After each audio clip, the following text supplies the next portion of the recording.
Le Salvador est le plus petit pays d'Amérique centrale et pendant longtemps il a souffert de la pauvreté, de la corruption et de la violence des gangs. Les criminels contrôlaient tous les aspects du quotidien et sans leur accord, on ne pouvait même pas se faire soigner. Mais tout a changé en 2022. En quelques années, le taux de meurtre a chuté de plus de 80%.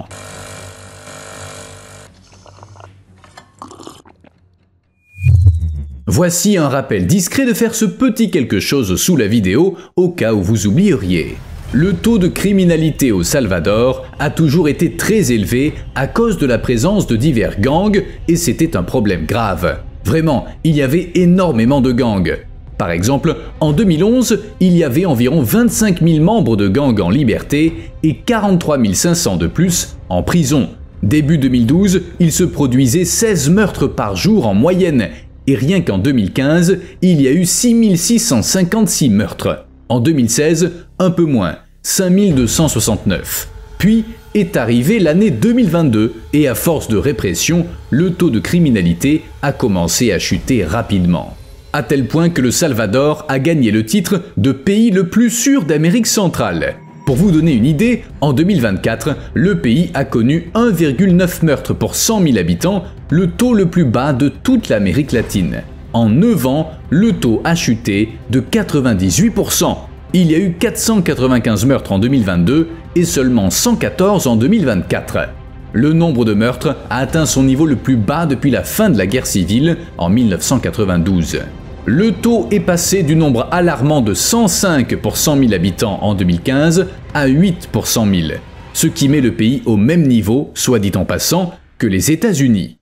Maintenant, il est temps de parler de ces gangs qui ont terrorisé le Salvador pendant des dizaines d'années. Les plus grands et les plus connus sont le Mara 18 et le MS-13.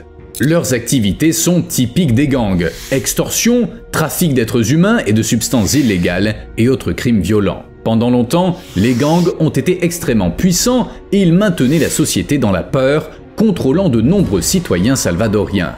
Les gens décrivaient leur quotidien comme étouffant. Les criminels contrôlaient de nombreux aspects de la vie courante. Les gens devaient surveiller leurs paroles, leurs pas et leurs regards. C'était comme être suivi par un ennemi tout le temps, de jour comme de nuit, et n'avoir aucune issue. Les membres des gangs s'immisçaient dans les familles, ils recrutaient enfants et adolescents dès l'âge de 12 ans, par milliers. Ils extorquaient de l'argent aux entreprises, et ceux qui n'obéissaient pas disparaissaient. Personne ne les revoyait jamais. Ainsi, de nombreux Salvadoriens, épuisés par la violence et la peur incessante, ont fui le pays, parfois illégalement. Et, pour que vous compreniez bien, sachez qu'en plus des 60 000 membres de gangs, environ 500 000 personnes leur étaient liées, c'est-à-dire leur vie dépendait des criminels. La population du pays étant de 6,3 millions d'habitants, ça représente une personne sur 12 affiliée aux gangs.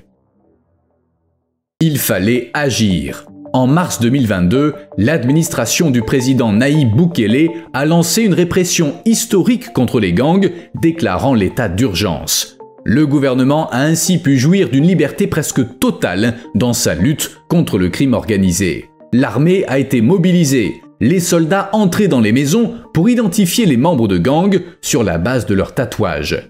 C'était pas tendre, mais ça a permis l'arrestation de nombreux membres de gangs et de leurs complices. Les membres privés de leurs moyens de communication, les chaînes de trafic de drogue ont été perturbées et l'extorsion est devenue impossible. La hiérarchie des gangs s'est effondrée, ce qui a mis un frein à leur plan pour élaborer une réaction collective et organisée. Bref, les criminels étaient désemparés. En fait, avant l'arrivée au pouvoir du président Nayib Bukele, aucun gouvernement n'avait réussi à faire quoi que ce soit contre les gangs. Pourtant, les autorités avaient essayé. Dès le début des années 2000, les forces de l'ordre ont commencé à arrêter des membres de gangs par dizaines. Police et armée tentaient d'éliminer les gangs des quartiers pauvres qui avaient échappé à tout contrôle. Mais ça n'a pas suffi. Les criminels trouvaient toujours le moyen de se regrouper, de se venger ou de réorganiser leur réseau pour continuer à fonctionner malgré la pression. Actes violents et meurtres retrouvaient vite leurs niveaux habituels. Mais pourquoi le régime de Bukele s'est révélé si efficace après tant d'années d'échecs? Les analystes disent que ça se résume à 3 choses. L'utilisation de mesures légales extrêmes, une définition plus large de l'appartenance à un gang et la concentration du pouvoir politique autour du gouvernement Bukele. Et ça a fonctionné. Les villes sont devenues plus calmes et paisibles que jamais et les membres de gangs au visage tatoué et armés ont été remplacés par des hommes en uniforme. Des hommes jouissant du pouvoir de faire ce qu'ils estimaient nécessaire. Tout a commencé par l'instauration de l'état d'urgence. Normalement, c'est une mesure temporaire qui fait suite à des événements graves, comme une catastrophe naturelle ou une pandémie. Aucun gouvernement salvadorien n'avait jamais emprunté cette voie pour lutter contre les gangs. Mais après une série de meurtres brutaux, fin mars 2022, qui ont fait 87 victimes, le législateur a approuvé la demande du président. L'état d'urgence a été déclaré pour 1 mois et il a été prolongé plusieurs fois par la suite. Le 27 mars 2025, on a célébré les 3 ans de l'état d'urgence à El Salvador. Tant que l'état d'urgence est en vigueur, la loi prive les Salvadoriens de leurs droits constitutionnels, y compris le droit à la protection juridique et à la liberté de mouvement. De plus, les arrestations sont facilitées et le gouvernement peut écouter les communications civiles.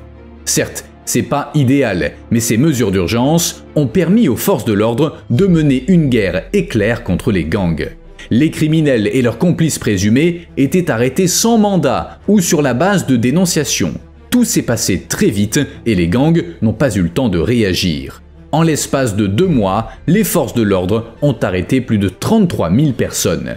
L'état d'urgence a également mis fin au droit constitutionnel à une protection légale. Les gens peuvent ainsi être détenus indéfiniment sur la base de vagues accusations sans que des preuves soient nécessaires. Les détenus n'ont plus droit à une audience dans les 72 heures suivant leur arrestation et les avocats et ONG n'ont plus la possibilité de leur parler. Bref, les arrestations se basent souvent sur des renseignements non vérifiés, des rumeurs et des informations tirées des réseaux sociaux. Au total, 80 000 personnes ont ainsi été arrêtées et beaucoup ont été enfermés dans la plus grande prison d'Amérique latine que Bukele a fait construire précisément à cet effet. Cette prison, appelée Centre de confinement du terrorisme, a été ouverte en janvier 2023. Aujourd'hui, c'est l'une des plus grandes prisons au monde. Cependant, on n'y fait pas de réhabilitation et les autorités n'ont pas l'intention de laisser sortir qui que ce soit, bien que d'après mes sources, une personne ait réussi à s'en échapper. La prison est immense, elle couvre 23 hectares et les habitants du coin ignorent ce qui se passe entre ses murs. Mais on sait que certains des criminels les plus endurcis du pays y sont détenus, dont des meurtriers de masse et des membres de gangs qualifiés de pires parmi les pires.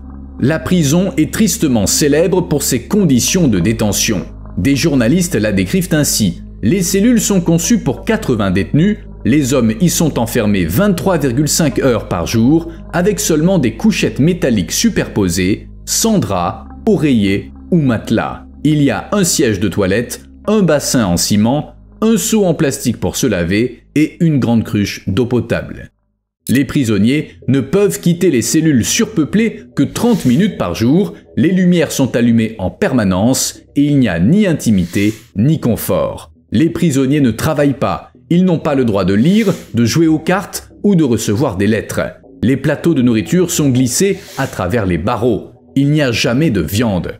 La pause quotidienne consiste à sortir dans le couloir pour des exercices de groupe ou pour lire la Bible. On estime que 10 000 à 20 000 détenus s'y trouvent, dont certains n'en sortiront jamais. Le ministre de la Sécurité publique a même déclaré, je cite, « Nous croyons en la réhabilitation, mais seulement pour les criminels ordinaires. Les membres de gangs dangereux n'en font évidemment pas partie. » La lutte contre les gangs a conduit le Salvador à avoir le taux d'incarcération le plus élevé au monde, 1086 pour 100 000 habitants en 2023. On estime qu'en 2023, 1,6% de la population était derrière les barreaux. Mais compte tenu du nombre de personnes appartenant à un gang ou y étant liées, c'est pas étonnant.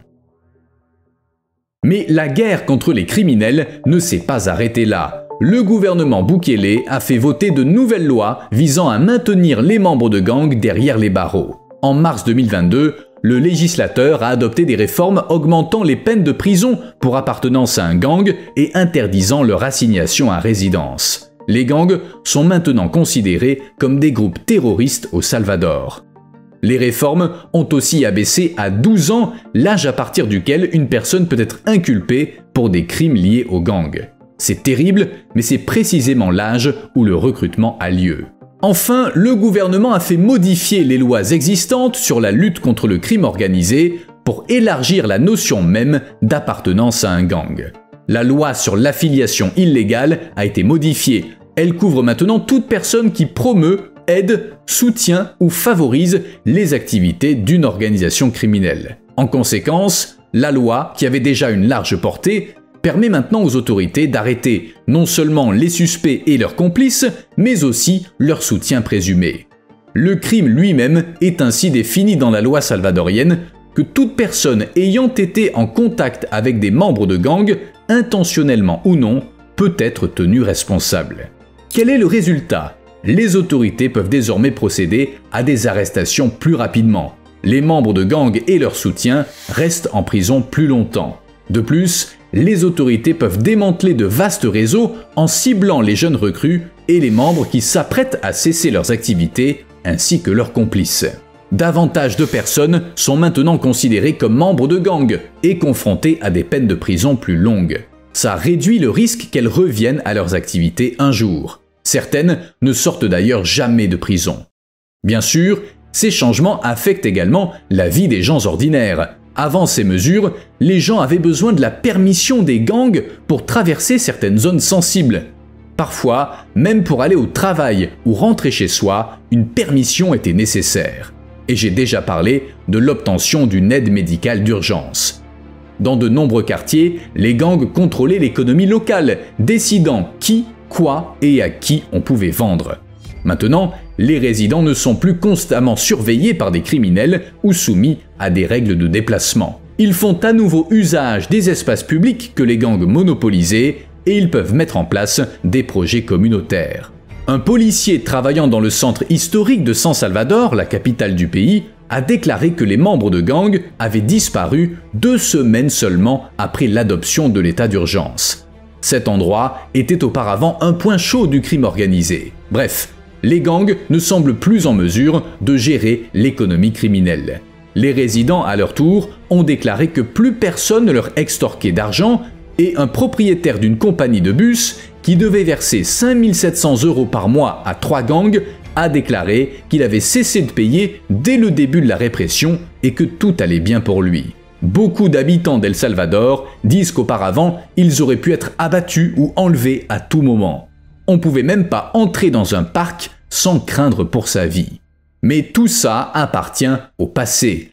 Les gens peuvent maintenant accéder aux centres sociaux et aux terrains de foot autrefois fermés. C'est peut-être le signe le plus évident de la rapidité avec laquelle la baisse de la violence a transformé la vie des gens qui vivaient jusque-là dans la peur. Dans ces conditions, pas étonnant que le président jouisse d'un immense respect. Le 4 février 2024, Bukele a été réélu avec 83% des voix. Malgré des critiques provenant d'autres pays, au Salvador, Bukele est considéré comme l'un des présidents les plus populaires de l'histoire. Son taux d'approbation tourne autour de 90% et les médias l'appellent le leader le plus populaire d'Amérique latine. Bien sûr, tout n'est pas rose. L'état d'urgence ayant entraîné la suspension de nombreux droits civiques, le régime de Bukele a fait arrêter plus de 75 000 membres présumés de gangs, certains uniquement car ils portaient des tatouages. Depuis, 7 000 personnes ont été libérées faute de preuves, mais les ONG affirment que de nombreux innocents, dont des mineurs, sont toujours derrière les barreaux. Comme l'état d'urgence a rendu les enquêtes officielles opaques, des militants s'en chargent. Ils enquêtent sur la vie des gens, ils parlent à leurs amis, à leurs proches et même à de vagues connaissances. Ainsi, selon les habitants et les témoins, il y a bien des personnes innocentes qui sont détenues et elles ne ressortent pas vivantes de prison. Les gens ont peur des voitures de police, beaucoup ont des membres de leur famille qui ont disparu, des parents ont perdu leurs enfants et des enfants leurs parents. Selon l'organisation salvadorienne Socorro Jurídico Humanitario, également connue sous le nom d'aide juridique humanitaire, sur 75 000 détenus, 20 000 sont innocents. Mais les autorités ignorent les appels des groupes de défense des droits humains à examiner les cas de ces milliers d'innocents qui n'ont ni tatouage ni casier judiciaire et purgent une peine de prison injustifiée. La prison est également controversée. D'un côté, on loue son efficacité en matière de détention des membres de gangs, mais elle est critiquée pour des supposées violations des droits humains et des conditions de détention inhumaines. Une question se pose. Combien de temps encore les Salvadoriens continueront à soutenir les méthodes du président actuel? À court terme, les choses s'améliorent grâce à la sécurité et au progrès économique. Mais on ne pourra pas fermer les yeux trop longtemps sur les problèmes de droits humains. Le succès du Salvador dans la lutte contre les gangs, grâce à ces mesures d'urgence, a poussé le Honduras à suivre son exemple. Mais en 2023, un an plus tard, les rapports n'ont montré aucun résultat. Tout a pourtant commencé de la même manière. La dirigeante du Honduras, Xiomara Castro, a déclaré l'état d'urgence et l'intensification des efforts des forces de police pour éliminer les gangs. Pourtant, ça a eu des résultats mitigés et la violence exercée contre les civils n'a pas disparu. En fait, elle a continué au même rythme. Il y a aussi eu des conséquences inattendues. En particulier, une ONG qui étudie les données sur les conflits armés dans le monde a déclaré que la violence s'était étendue au-delà des points chauds habituels. Peut-être à cause de la pression accrue sur les gangs dans les zones les plus densément peuplées. Ainsi, les autorités ont essayé d'écraser la criminalité, mais elle s'est simplement déplacée. Les cas d'extorsion ont même augmenté. En fin de compte, les experts en ont conclu que les problèmes liés à l'état d'urgence au Honduras sont liés à un faible développement institutionnel, à la géographie du pays et à des raisons politiques. Par exemple, la police y est peu fiable et corrompue. Ces services manquent également de ressources et certains pensent même que cette lutte contre les gangs n'est qu'un coup de pub. Selon les critiques, tout ça vise à donner l'impression que la police travaille aussi efficacement qu'au Salvador au lieu de résoudre réellement les problèmes. Si on en juge par le fait que l'état d'urgence, qui a duré 1 an, s'est avéré bien moins efficace qu'au Salvador, il pourrait bien y avoir du vrai là-dedans. Vous me devez un like. À plus.